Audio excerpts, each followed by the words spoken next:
Há dias, numa das minhas meditações matinais, refleti sobre um texto do profeta Isaías que parece desenhado para este tempo que estamos a viver.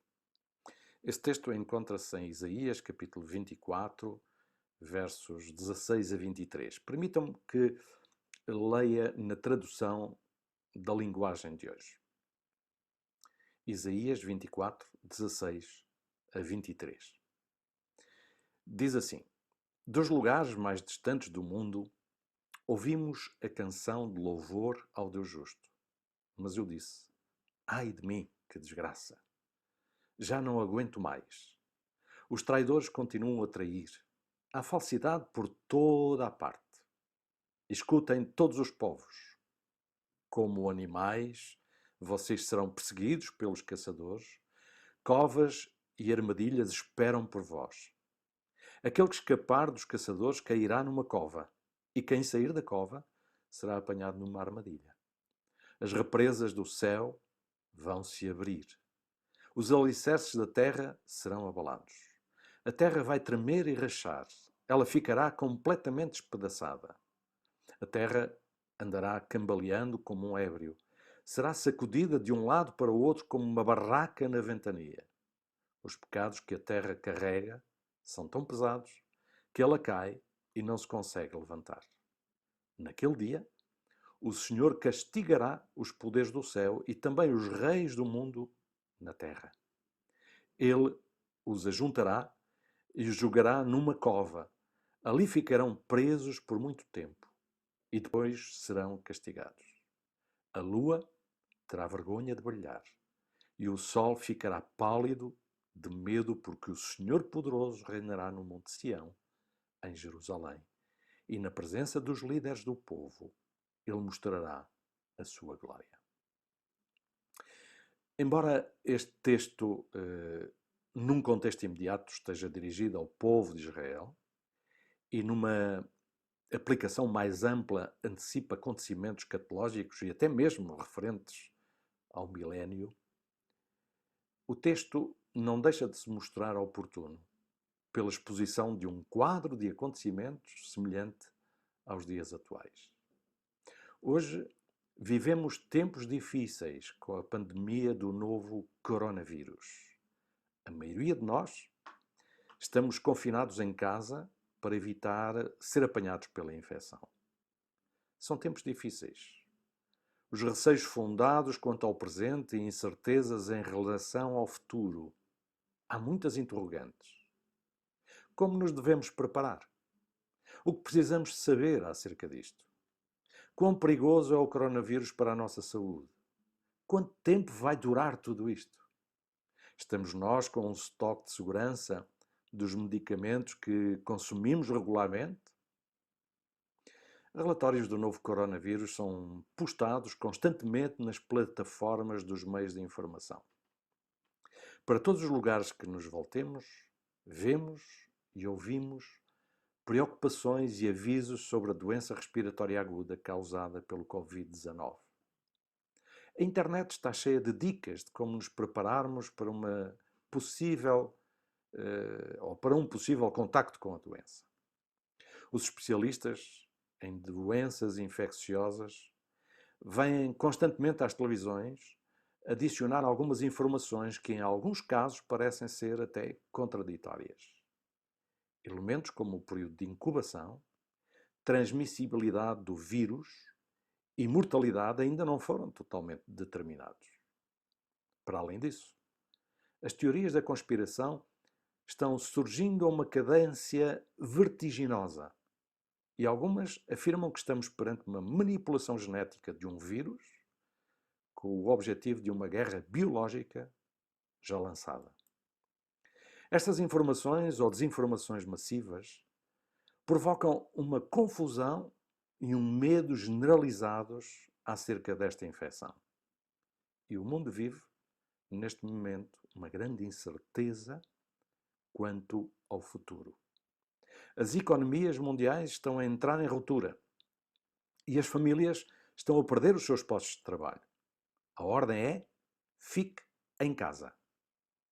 O medo da propagação deste vírus é tal que alguns países estão inclinados a adotar as medidas drásticas de controlo que a China adotou ao encerrar em casa mais de 10 milhões de pessoas na cidade de Wuhan. Onde estás? Em casa confinado ou andas por aí? Não é fácil controlar os milhões de pessoas a quem foi imposto ou a quarentena em centros públicos especiais ou o isolamento forçado nas suas próprias casas. A tecnologia tem sido uma ferramenta essencial para impedir que sejam furadas as restrições de movimentos impostas. Duas das apps mais populares na China, a Alipay e a WeChat, têm estado a ajudar o governo chinês a controlar os movimentos dos cidadãos de uma forma impensável até então. Enquanto no mundo ocidental não se sabe até quando os países ainda preservam as liberdades individuais e a privacidade dos seus cidadãos, só autorizando aceder aos dados de localização dos telefones em casos de terrorismo e criminalidade organizada. Na China, as autoridades vigiam cada movimento através destes mecanismos de metadados, usando inclusive aplicações que, com base nos dados de saúde e das deslocações dos cidadãos, atribuem um código de cor a cada pessoa, definindo assim para onde se podem elas movimentar. O mundo está a preparar-se para o mais perigoso e aterrador acontecimento: o controlo dos movimentos e do pensamento. Estes são, queridos amigos, verdadeiramente sinais do fim. Recordam a primeira pergunta que Deus fez às suas criaturas ainda no Éden? Foi também uma inquirição. Onde estás? Mas esta pergunta não foi no sentido de controlar a posição geográfica em que se encontravam os nossos primeiros pais. Esta foi uma pergunta retórica. Melhor dizendo, uma pergunta de interrogação ou de introspeção. Onde estás? O que estás a fazer? Onde te encontras relativamente à tua relação comigo? Perguntou Deus. Estas são perguntas que Deus nos faz ainda hoje. Não no sentido de nos controlar, mas para nos fazer pensar, para nos fazer refletir. Deus sabe onde nos encontramos. Deus sabe aquilo que estamos a fazer. Deus sabe como nos sentimos. Deus sabe até como pensamos. Mas jamais nos controla. Jamais nos obriga a fazer aquilo que não quisermos fazer. Jesus diz que até os cabelos da nossa cabeça estão contados.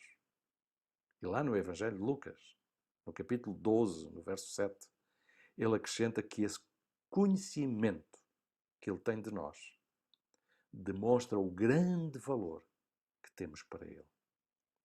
O Senhor, ao contrário do mundo, controlado por Satanás, não pretende controlar ou manipular a nossa vontade. Mas nestes momentos de crise e incerteza, ele convida-nos a ter confiança. Ele sabe por antecipação o que vai acontecer.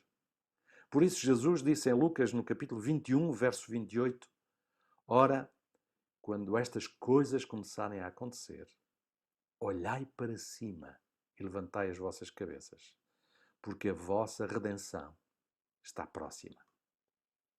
Sim, amigos, estes são tempos solenes que estamos a viver. Mas não tenhamos medo, porque o Senhor sabe o que estamos a passar. Ele sabe exatamente onde e como nos encontramos. Não há um único cabelo da nossa cabeça que caia que Ele não se dê conta. Mas este é um tempo de oportunidade para refletir em que situação nos encontramos na relação com Ele. Não são os acontecimentos, não são as profecias, não são os sinais que se encaixam como peças de um puzzle que devem ocupar totalmente a nossa atenção e esgotar-nos freneticamente. Mas sim, em que patamar estou na minha relação com Deus. Não é o meu conhecimento acerca dos sinais que me salva. Não é o meu profundo conhecimento da Bíblia ou da profecia que me salva. É importante eu conhecer, mas não é isso que me salva. O que fará a diferença entre eu viver ou morrer eternamente é se o sangue de Jesus está a cobrir a minha existência. Permita-me concluir com as palavras inspiradas do mesmo profeta com que começamos esta reflexão espiritual. Em Isaías, no capítulo 61, verso 10, o profeta Isaías diz: regozijar-me-ei muito no Senhor. A minha alma se alegrará no meu Deus, porque me vestiu de roupas de salvação e cobriu-me com o manto de justiça, como um noivo se adorna com turbante sacerdotal e como a noiva que se enfeita com as suas joias. Que essa seja a nossa maior busca em tempos de crise. Que o sacrifício de Jesus seja uma realidade definitiva na tua e na minha vida. Fique bem. Fique com Deus.